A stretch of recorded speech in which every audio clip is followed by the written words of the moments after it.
In the name of Allah, the most blessed, the most merciful. Disputes and arguments can occur for various reasons, such as one person unintentionally wronging or mistreating another, personal traits and behaviors, or simply a personality clash. They often happen with people we interact with regularly, like family members, friends, and colleagues. It is important for others around the disputing parties, especially those in positions of authority, to play a role in advocacy, pacification, and moderation to prevent the situation from escalating and causing permanent strain in relationships. According to Prophet Muhammad, resolving disputes between people is more excellent in degree than fasting, prayer, and almsgiving. Disagreements between the Prophet's companions. In today's Muslim community, there is a pressing need to address the issue of disunity caused by arguments and disputes over matters of faith, which can lead to physical violence. One way to do this is to study the examples of Prophet Muhammad's methods for resolving disputes and bringing about reconciliation among conflicting parties. Even among the highly righteous companions and wives of the Prophet, disagreements would sometimes occur. The Prophet would use impartial judgment and divinely inspired wisdom to determine who was at fault and in need of apologizing or compensation. As the Prophet is no longer with us, it is important for average Muslims to closely examine his handling of conflicts between his companions and wives and apply the same step-by-step methods for resolving disputes today. Dispute between Abu Bakr and Umar. Once, the friends Abu Bakr and Umar had a dispute. Abu Bakr had done something that made Umar angry, and even though Abu Bakr asked for forgiveness, Umar refused.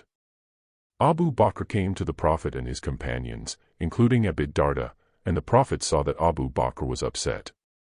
However, Abu Bakr remained silent until Umar arrived and told the Prophet what had happened. The Prophet became angry and Abu Bakr immediately admitted that he was more at fault.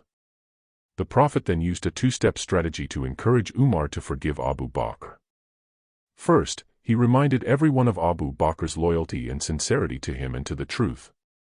Second, he reminded Umar of the past good that Abu Bakr had done for him.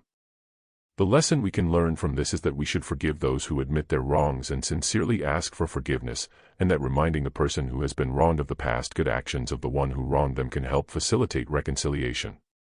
Dispute between the Prophet's wives. When the wrongdoer in a dispute does not apologize or repent, it can be difficult to resolve the issue. In one instance, two of Prophet Muhammad's wives had a confrontation in his presence. Zainab bint Jahsh said harsh things to Aisha and Aisha kept quiet at first, but when she saw the Prophet's approval on his face, she spoke back to Zainab. The Prophet indicated his approval with a smile. This hadith teaches us that it's important to remember the positive traits of those we have disagreements with, and that sometimes it's appropriate to speak up and defend ourselves when someone is being unjustly harsh towards us. It also shows that Prophet Muhammad was aware of the personal insecurities and envy that existed among his wives and he acted accordingly. Modern-day disputes. It is crucial for Muslims in positions of authority, such as household heads, parents, employers, managers, and government officials, to impart justice when resolving disputes between those under their authority. Many disputes within the Muslim community begin at the household level, and partiality or favoritism by those in positions of authority can lead to resentment and feelings of injustice among those who are wronged. As a counselor, I have seen many real-life cases of disputes within Muslim households, where the causes stem from injustice and discrimination by authority figures. Like the Prophet, if authority figures in households upheld justice and fairness, and admitted their mistakes, they could avoid recurring disputes and bring families closer together in harmony. Conclusion. When disputing parties came to him for resolution, Prophet Muhammad took the following actions as a person in authority. He listened to complaints from both sides before making a verdict. He acknowledged the good traits and righteous deeds of the wrongdoer if they were apologetic and repentant in order to facilitate reconciliation. He allowed the recipient of undeserved harsh words to defend themselves, even if they were younger in age. He did not encourage the wronged person to remain silent in the name of patience and restraint. Instead, he made sure that the wrongdoing was stopped and the wronged person was able to defend themselves. Do not cut off relations with one another, do not harbor resentment towards one another, do not envy one another, and become brothers in faith, servants of Allah. It is not permissible for a Muslim to stop talking to his Muslim brother for more than 3 days.